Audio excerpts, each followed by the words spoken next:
Marcus woke up Tuesday morning to his alarm at 6:30 a.m.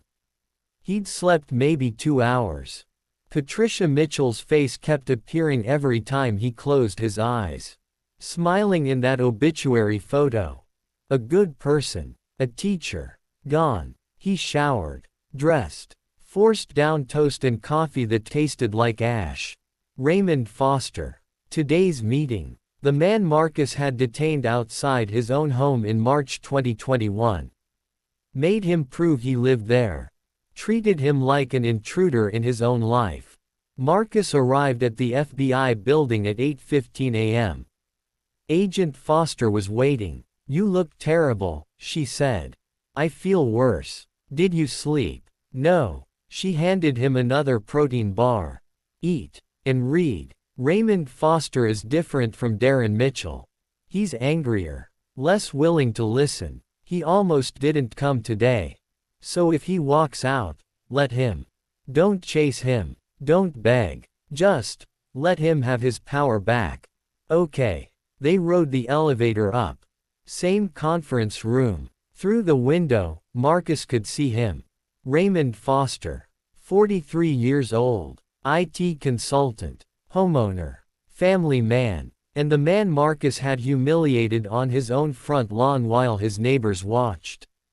Agent Foster opened the door. "Mr. Foster, thank you for coming." Raymond didn't respond. Just stared at Marcus with undisguised contempt.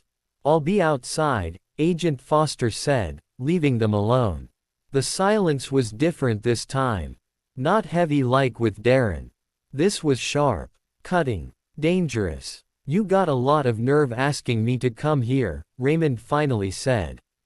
"I know. Do you? Do you really?" Raymond's jaw was tight. "I read about your press conference. Your cooperation with the FBI. Your big confession. And you know what I thought." Marcus stayed quiet. "I thought, this man is trying to save himself. He's not sorry. He's just scared. Scared of prison. Scared of consequences. So he's playing the reformed racist card, hoping people will go easy on him."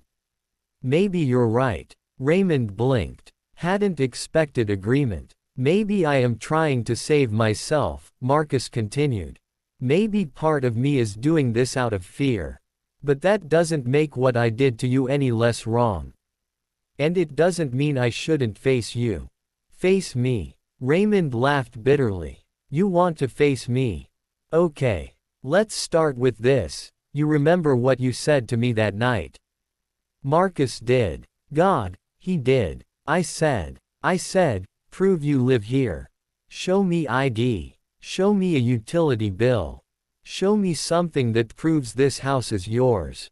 And when you got frustrated, when you asked why you had to prove anything on your own property.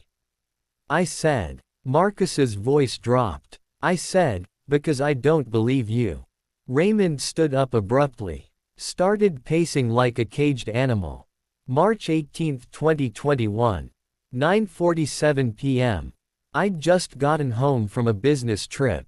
2 weeks in California. I was exhausted. I wanted to see my wife. My kids. I wanted to sleep in my own bed. And there you were, sitting in your patrol car. Watching my house. Marcus remembered. He'd been doing a neighborhood patrol. Saw a black man approaching a house in Riverside Estates. Expensive neighborhood. Mostly white. And his first thought, I thought you were casing the house, Marcus admitted. I saw a black man with a suitcase approaching a home in that neighborhood, and I assumed you didn't belong. I'd lived there for 6 years. Raymond's voice rose. 6 years. I had a mortgage. A landscaping service. My name on the goddamn mailbox. But none of that mattered to you, did it? No, it didn't. You know what my daughter saw. My 8-year-old daughter. Raymond stopped pacing. His eyes were wet. She was looking out the window. Waiting for Daddy to come home. And she saw you. She saw a police officer making her father stand on the lawn with his hands visible while you questioned him. While you demanded proof. While you treated him like a criminal. Marcus felt sick. She started crying, screaming. My wife had to hold her. Had to explain that Daddy wasn't in trouble. That the police officer was just confused. Just making a mistake. Raymond's voice broke. But she knew. Even at 8 years old, she knew it wasn't about confusion. It was about the color of Daddy's skin. Mr. Foster, my daughter won't play outside anymore. Won't ride her bike in the neighborhood. Won't even check the mail by herself. Because she learned that night that being black means you're not safe. Even in your own yard. Even in front of your own house. Even when you've done nothing wrong. Marcus wanted to speak, to apologize, to say something, but words felt inadequate, insulting even. Do you have children? Raymond asked suddenly. One on the way. My wife, we're getting divorced, but she's pregnant. Boy or girl? We don't know yet. Raymond sat back down, leaned forward. If it's a boy, if you have a son, you'll teach him how to ride a bike. How to throw a ball. How to be confident, strong, brave. You know what I have to teach my son. Marcus shook his head. I have to teach him how to survive police encounters. How to keep his hands visible. How to speak respectfully even when he's being disrespected. How to suppress his anger even when he has every right to be angry. How to make himself small. Non-threatening. Safe. Raymond's voice was ice. I have to teach my son how not to get killed by people like you. The words hit like bullets. He's 12 now. 12. And last month, I sat him down and gave him the talk. Not about sex or drugs or any of the normal things. About police. About what to do if he's stopped. About how to protect himself from the people who are supposed to protect him. Raymond pulled out his phone. Showed Marcus a photo. A young black boy. Bright smile. School uniform. Looked like his father. That's Marcus Jr. Named after my father. He wants to be an engineer. Loves building things. Loves science. Loves asking questions. Raymond's hand shook slightly. And I had to teach him that asking too many questions to a cop could get him killed. That his curiosity, his intelligence, his confidence, all of it has to be suppressed if he's pulled over.